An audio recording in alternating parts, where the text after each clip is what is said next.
নমস্কার বন্ধুরা, আজ আমি বানাবো পার্শে মাছের ঝাল।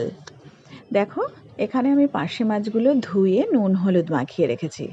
এদিকে তেলটাও গরম হয়ে গেছে, তার মধ্যে আমি মাছগুলো একে একে ছেড়ে দিলাম। এবার মাছটা ভাজা হতে থাক, আমরা দেখে নিই আমি মশলা কী কী নিয়েছি। 1 চামচ নিয়েছি সর্ষে, 1 চামচ তিল, 1 চামচ পোস্ত, কিছু বাদাম আর 3-4টি কাঁচা লঙ্কা। এবার আমি মাছগুলোকে উল্টে দিলাম। এক পিঠ ভাজা হয়ে গেছে। এবার দেখো 2 পিঠই ভাজা হয়ে গেছে, আমি মাছগুলোকে উঠিয়ে নিলাম। আর আমি কড়াইতে কোনো তেল দিলাম না। এর মধ্যেই আমি কিছু কালো জিরে ফোড়ন দিয়ে দিলাম। তারপর আমি যেই মশলাটা বেটে রেখেছিলাম সেই মশলাটা দিয়ে দিলাম। দিয়ে এবার আমি ভালো করে নেড়ে দিচ্ছি। এর মধ্যে দিয়ে দিলাম স্বাদ মতো নুন আর হলুদ।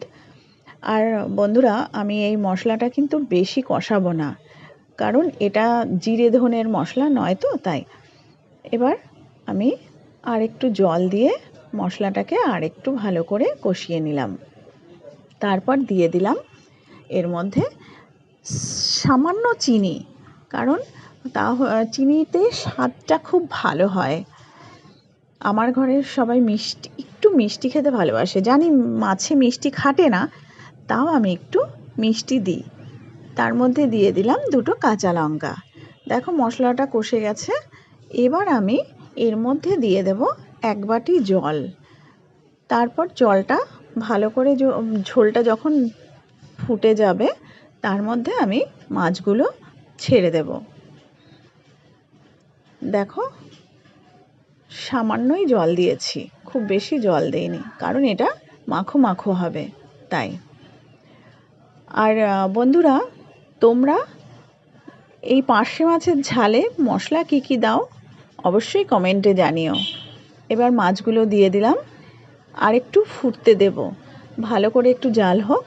তারপর আমি এর মধ্যে দিয়ে দেব 2 চামচ, বড় চামচের 2 চামচ সর্ষের তেল। কারণ আমি প্রথমে কিন্তু সর্ষের তেল অতটা দিইনি, কাঁচা সর্ষের তেলটা লাস্টে আমি দিয়ে গ্যাসটাকে অফ করে দিলাম। ব্যাস রেডি আমার পার্শে মাছের ঝাল। দেখো বন্ধুরা, দেখতে কেমন লাগছে, কালারটা কিন্তু দারুণ লাগছে।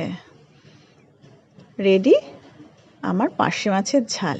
এবার গরম গরম ভাত দিয়ে খাওয়া যাক।